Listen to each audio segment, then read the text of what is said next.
Good morning, Rajiv. How are you? Morning, Rahul. Very well. Nice to see you again. How are things with you in the sort of COVID situation? How is it looking? Well, I guess we are all trying to find some certainty in uncertain times. Uh, it's a new experience for everyone. It's a bittersweet experience, let's put it like that. Some of us who can afford it are not too unhappy to be home. But when you see what is happening around you, both with businesses and with the masses, it is certainly more bitter than sweet. So every day brings a new learning on how to cope with this, whether in terms of business, in terms of one's own emotions, in medical terms. It's quite surreal. I mean, I don't think anyone imagined that the world would be locked down in this way. I don't even think during the World War, Hmm. the world was locked down. I think even then things were open. So it's a unique and devastating sort of uh, phenomena. But I will say this that I have friends and family uh, starting from Japan because of our association with Kawasaki, people I know in Singapore, people I know in so many places in Europe, and people in the US, of course, close friends and family in New York, in Michigan, in DC. And when you say the world has never been locked down like this, India has been locked down, what I have referred to as a draconian lockdown. This kind of lockdown I'm not hearing about from anywhere else. All my friends and family living across the world have always been free to step out, to take a walk, to go and buy something they require, to go and visit someone and say hello. So in terms of the social and emotional aspects of this lockdown, they seem to have been in a much better place. And it came suddenly also. So you came in Yeah. suddenly, and the shocking thing to me, frankly, the point you made about the bittersweet. Look, uh, well-off people can deal with this type of a situation. They live at home. They have a ecosystem which is comfortable. But what it's been for the poor people, for migrants, it's completely devastating. They've lost confidence actually. काफी लोगों ने मुझे बोला कि बिल्कुल भरोसा खो गए हैं, भरोसा ही नहीं बचा. Mhm. And that I think is a very sad thing and a dangerous thing for the country. And I think right from the beginning, I mean, this is my view, whether it was in terms of how this problem was to be perceived. I don't understand why, despite being an Asian country, we sought not to look at what was happening east, but we looked at, at Italy and France and Spain and the UK and subsequently the US, which are really not the right benchmarks in any sense, whether it's by inherent immunity, temperature, demography, predisposition to thrombosis, etc. Everything that the scientists and doctors have spoken of, we should never have been looking there, even in terms of how to approach this from a medical point of view, starting with the bogey of medical infrastructure. We are all aware that there can be no medical infrastructure that can be adequate to combat something like this. But nobody was willing to explain the maths to us that we are so many people and if so many are vulnerable, 5% or whatever it is, this is what that number looks like and this is how we are preparing ourselves, or perhaps we cannot prepare ourselves. Maybe that's not a politically appropriate thing to say. But as Narayan Murthy always says, when in doubt, disclose. I think we have fallen very short of disclosing uh, facts, logic, and the truth. And this has then got amplified and instilled such an enormous fear in people that people seem to think that the contagion is equal to a contagious cancer or something. And now to change the mind of people and bring them back on board and make them comfortable with the thought of quote unquote living with the virus, which seems to be the new narrative coming from government now. It's going to take a long time. So Hmm. what do you feel? I mean, this is I how mean, I have seen. I was speaking to some experts and some specialists, and right in the early days of the lockdown, one of them told me, and which struck in my mind, which he said that look, realize that the moment you apply a full lockdown, you're changing the nature of the disease. You're moving from a non-fatal disease to a fatal disease in the minds of people. And once Right. you've done that, then to reverse that, that is going to take significant amount of time, and it's going to take a lot of effort. Right. And he also said that, look, don't view the lockdown as a on-off switch. It's not going to be an on-off switch, because once you have moved into a lockdown, switching it off again, it's not going to be easy. It's going to be extremely Right. complicated. I liked your point about we looked west and not east. Why do you think we looked west? I guess, as some people say, it's the first time that something like this, as opposed to TB or pneumonia or diarrhea, something as simple as diarrhea that apparently kills 100,000 largely children in India. Here is something that struck in the heart of the developed world.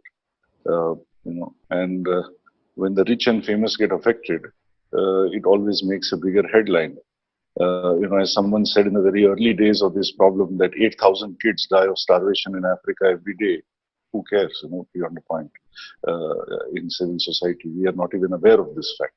So I think primarily the sensation was because affluent people in developed countries were vulnerable, and perhaps some people inferred कि अगर इनको ऐसा हो सकता है तो फिर हम तो कहाँ के नहीं रहे, this kind of feeling.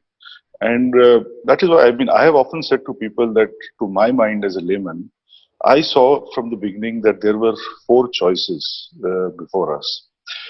At one extreme, on the left, if I may say so, is the choice of a hard lockdown, as you said, which implies a almost airtight, impervious lockdown.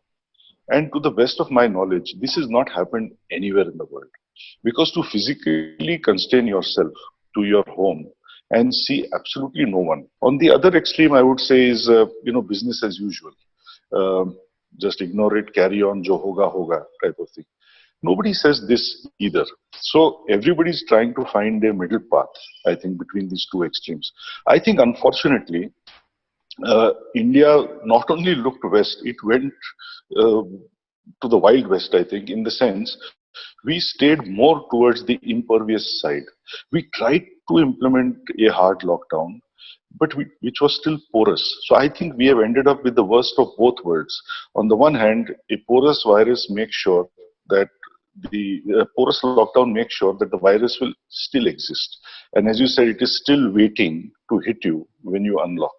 So you have not solved that problem. But you have definitely decimated the economy. You flattened the wrong curve. It's not the infection curve, it's the GDP curve.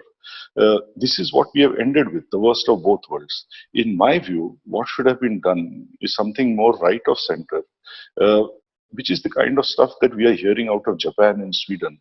Um, and people, when they hear about this in terms of being articulated as herd immunity, tend to think that herd immunity means, let the vulnerable die. It doesn't mean that at all. They're missing the details that whether it's in terms of sanitization, masks, distancing, Sweden, Japan, etc., are following all these practices. But they are not trying to go further into the unproductive zone, as you said, and make something that is relatively benign and manageable appear to be fatal and beyond control. So I think, unfortunately, we have a quasi hard lockdown, I would say, which has given us the worst of both worlds. Hmm. And looking at our situation, it's completely different. We have migrants, we have daily wage labor, and for some reason we looked west. Uh, Interesting question to me is, why didn't we look internally for our own solution instead of looking to the west or even to the east? Why didn't we say, okay, we're actually a confident country, let's look at ourselves and let's come out with an Indian solution, which is, sort of what you do with your motorcycles. So why was that not the natural impulse? Hmm.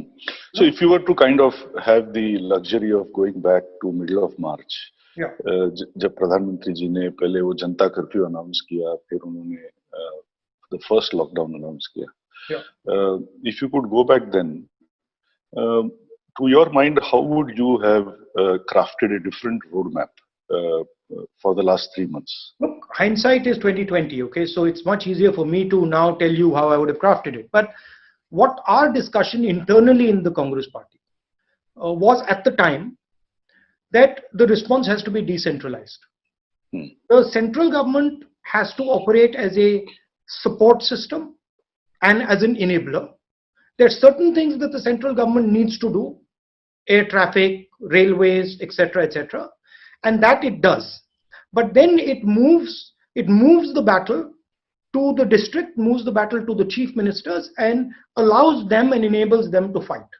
Now, if you look at what has happened after the lockdown, which by the way, I've been calling a failed lockdown because it's the only lockdown in the world where the disease is actually increasing after we're opening up. Sure. What you're finding is you're going back to that anyway. Hmm. The central government has backed off and has now said, okay, we are going to be forced to leave it to the states. So the correct response is actually happening organically because that's But the it is, only. but It's but too late. now it is happening. No, But it's too late now. yeah, to our perception as a common citizen, it is now happening as a passing of the buck, not as a passing of strategy.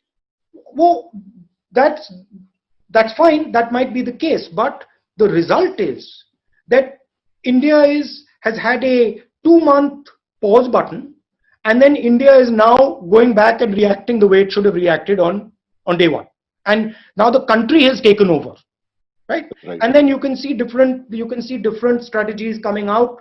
You can see a strategy in Punjab, you can see a strategy in Chhattisgarh, you can see a strategy in Maharashtra. Some will do better than the others, but you've got a more bespoke response where your costs will suddenly drop. The ability to deal with the situation will improve. That's one aspect of it. The second aspect of it is, and I think this is absolutely fundamental. I saw what the Germans have done, and what some of the Americans have done, what the Koreans are doing, what the Japanese have done. Massive injection of Of course. money to save the economy. And it doesn't course. matter. Look, I'm speaking to a big business guy. It doesn't matter. You don't view it like big business, small business, laborer, not laborer. You view it as our biggest resource is our economy. We have to, at all cost, protect our economy. Whoever has to be supported right now should be supported, period, the end. So that would be the second component of a strategy. Uh, some people argue, support the small and medium businesses. Absolutely, 100%. But there's a link between small and medium businesses Yes. and Mr. Bajaj. Small and Yeah. medium businesses cannot operate without the big businesses. So you have to Absolutely. see it as a holistic structure. See, the central thing, in my view, and this is something that in my little experience I've learned, is in India, if you want to do something, be compassionate. Be Right. compassionate, listen, and the country will automatically tell you what it is desiring. So there are people right now screaming in pain, Hmm.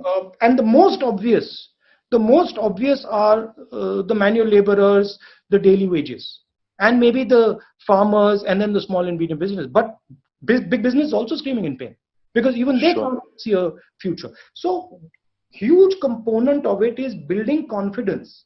The leadership to build confidence to say, okay, listen, we are here. The country has had a terrible time. There's a virus that has hurt everybody. Now we are going to support everybody and help carry everybody out together from this situation. So there's an empathy that has to be built into it, where the Indian citizen, whether he is big business, medium business, laborer, farmer, says, हाँ भाई, हो जाएगा, निकल जाएंगे, नैया पार हो जाएगी. That feeling has to come. And that's my main issue, is that when you have a top-down situation, that empathy is not there. And then you basically break the will of people to fight. Hmm. So that would be my long answer to you. I don't know what you Sure. think about that. No, I mean, I agree with most parts of what you're saying. To put some color onto that, I was speaking with the Pune Police Commissioner, Dr. Venkatesham, who's a very fine man. And I said to him, Dr. Saab, my dissonance is that for the 50 years I've lived in Pune, and I'm particularly sensitive to the fact that India is the capital of the world when it comes to fatalities from road accidents. Whatever be the causes, but that's the net result. But मैंने आज तक ऐसा कभी नहीं देखा कि जब लोग 30, 40, 50% लोग बिना हेलमेट के राइडिंग करते हैं तो फिर पुलिस वाले क्या करते हैं 99.9% ऑफ द टाइम कुछ नहीं करते हैं ऑन दी अदर हैंड किसी ने अगर मास्क नहीं पहना या somebody steps out for a morning or evening walk, you are caning them, you are making them do exercises in the middle of the road to humiliate them. आपने उनके हाथ में बोर्ड लगा दिया है कि मैं देशद्रोही हूँ, मैं गधा हूँ, etc. I mean, where is proportion in the way we are treating our own people? You talked of compassion. I'm giving you the example that I've seen with my own eyes over here. I've seen senior citizens being caned for simply stepping out to get some fresh air. We hear stories of people from Japan to the US getting $1,000 a person, not as a stimulus, as support. So we are not even talking stimulus here. We are just talking support, whether it is for big business, small business, and for individuals. I am not aware of how authentic these numbers are, but I am told in many places in the world, two-thirds of the what the government has handed out has gone to organizations and to people as direct benefits. Whereas in India, it's been only 10%. I mean, you would be better placed to comment on why this is so. Why have we not chosen to put more directly in the hands of people? Well, it's frankly been shocking to me and shocking to us in the Congress party, including ex-Prime Minister, Finance Minister, ex-Finance Minister, and others. And I've been trying to figure this out myself. So a couple of days back, I sent a feeler to some of the government people. I said, I don't understand why you're not giving a stimulus. Because logically to me, it just makes absolute sense. And I said, look, forget the politics of it. Just give me the logic of it. Because I want to understand the logic. I don't understand the logic. And the response I got, it was a couple bullet points. Point number one, there is a huge opportunity for India with regards to China.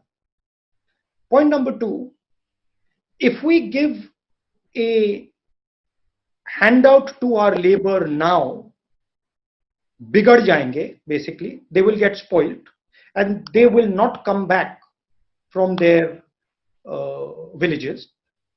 Point number three, we might send the wrong message to the international community who we will need to invest in us.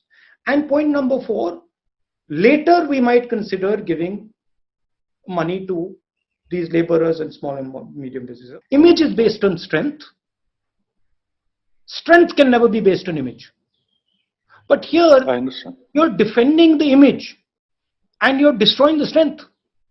The strength, whoever is going to invest in India is going to invest not because of your image, they're going to invest because of what you are, what you have.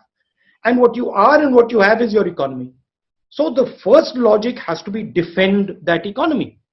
And if you defend that economy well, you will have an image and you will succeed in inviting whoever you want over here. But if you don't have an economy left, well, there's nothing. I strongly believe that a large country like India cannot save itself out of trouble. It has to sell itself out of trouble. We have to get demand going again.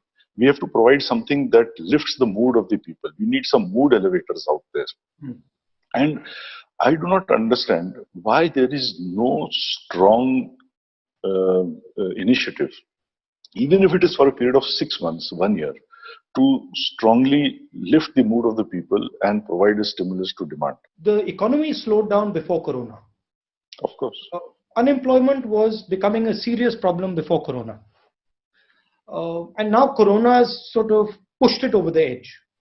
How do you see India taking care of its unemployment problem?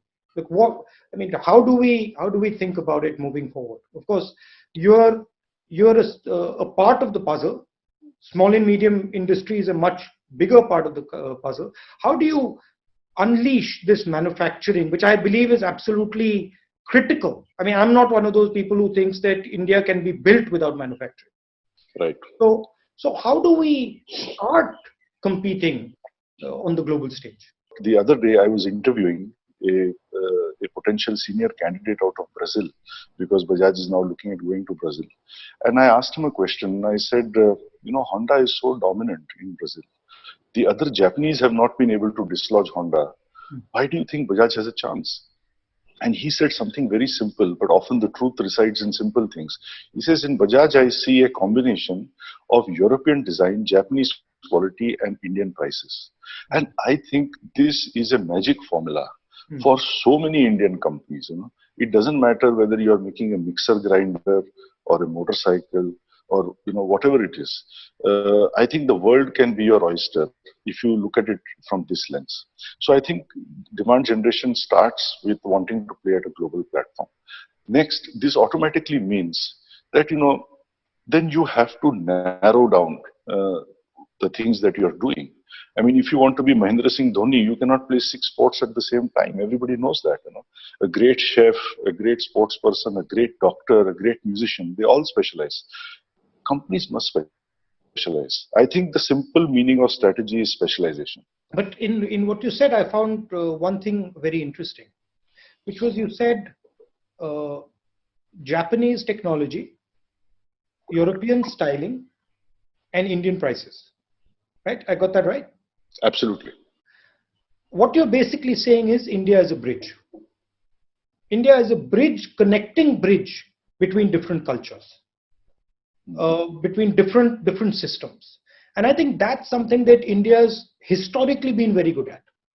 And if you look when we've been successful, we've always operated as a connector, whether it is in our sort of foreign policy, whether it is in our business system, whether it is in our philosophy. We have the ability which not many countries and civilizations have of absorbing. That's a powerful thing for us. Yeah, and I agree with you. That's a very valid point. I never looked at it like that. And I think I was just asking myself as you were speaking, why is this the case? Of course, it is partly our temperament, I suppose. Partly it's our proficiency in English, I suppose, etc. But more than anything, I think when I reflect on that, it is because we are very open as a people. I don't mean this negatively. I would say we demonstrate more openness to understand, to learn. Sometimes maybe we are in awe of them. That's why we do it. Maybe sometimes it is genuinely we are intellectually turned on by something. But whatever it is, we are very open as a people. We are very open as a country. It may work against us sometimes. This openness, should never be lost. This is very important, as you were saying, whether it's in terms of government or in terms of business. But you said openness, right? And we are open, our civilization is open, because there has been traditionally a certain tolerance in our country. Jo kehna hai keh do, right? And that's been the case. One gets the sense that has reduced significantly over the last couple of years. I mean, I'll be candid with you. Yesterday, a friend of mine asked me, what's your next interview? And I said, oh, I'm, speaking to Bajaj, Mr. Bajaj. And the guy said, oh, dum hai bande mein. So I said, what do you mean? He said, well, he's got guts to speak to you. Right? And that is the sense. Yeah. So, I mean, I tell you what my experience is. In fact, very similar to yours. I shared with someone yesterday that kal 12 baje, I'm speaking with Rahul and this thing. And the first reaction was, don't do it. I said, but why not? Nahi mat karna, this can get you into trouble. I said, but I may have said some things perhaps a little too vehemently, but I have said it on Indie TV. I have said it on in the Economic Times newspaper. I have said it on Aaj Tak. I have said it on so many channels, so many media. So, अब गलती है तो फिर गलती हो चुकी है. एक और बार हो गया. जैसे नहीं, मीडिया में बोलना एक बात है, but राहुल गांधी से बातें करना एक दूसरा बात है. तो then I pushed that actually a bit. I'll tell you very candidly. I said, यार we are going to talk about business, economics, lockdown, what to do, how to move forward, technology, products. He loves motorcycles. I'm sure he will talk about motorcycles, etc. अब ये बातें भी नहीं हो सकती है क्या? So that person maintained that why take a risk? Do you think this sort of mahal that you spoke about of fear damages business in any way? नहीं देखिए, nobody will invest unless he does so with enthusiasm and confidence. तो इसमें तो कोई doubt है नहीं. अब सवाल ये उठता है हिंदुस्तान में कि if 100 people are afraid to speak up, the first point is perhaps 90 of them anyway have something to hide. See, we must also accept that in the last few years, towards, I would say, UPA 2 and NDA 1, a lot of skeletons have come out of the cupboard also. So businessmen are also not दूध का धुलवा हुआ, you know. So and so many examples we have seen of that. So maybe, I mean, my view is a lot of people don't speak, unlike, if I may say so, somebody like my father, simply because perhaps they can't afford to speak, you know. So it may be fear, but the question is fear of what? Maybe they have a fear of hiding something.